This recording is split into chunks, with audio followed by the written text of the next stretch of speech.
I'd like to make a theory about origin, and it's an electromagnet theory based on humans. And so it's based on the grand unified theory.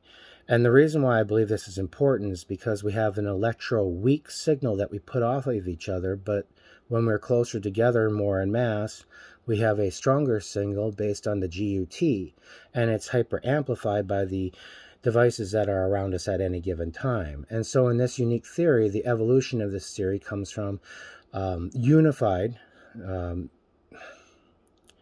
Okay, so the unified theory that I built from came from Confucius, and it's based on Sun Tzu's field theory of choosing the right field before you have a war. Okay, so if you choose the field that you want before you get to the war and you create the field that you want, then the field is the battlefield for all.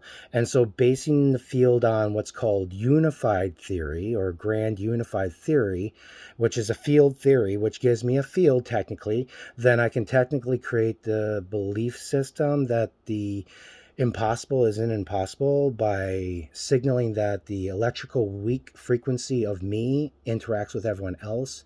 And so my field theory of unification then becomes more than just a construct of thought.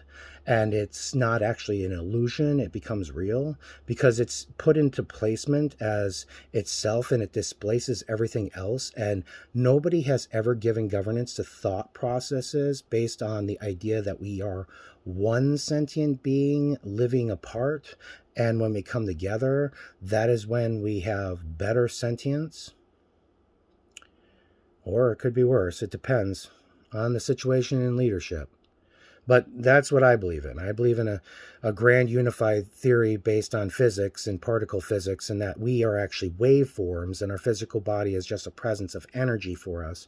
When we come, and when we go, we go. We don't remember before we got here, and it's very important that we don't remember while we were here, because when we leave here, we want to be able to fit through that of the eye of the needle, because the storm will be around us, and thus we may weigh and be less than that of what is known as the ant.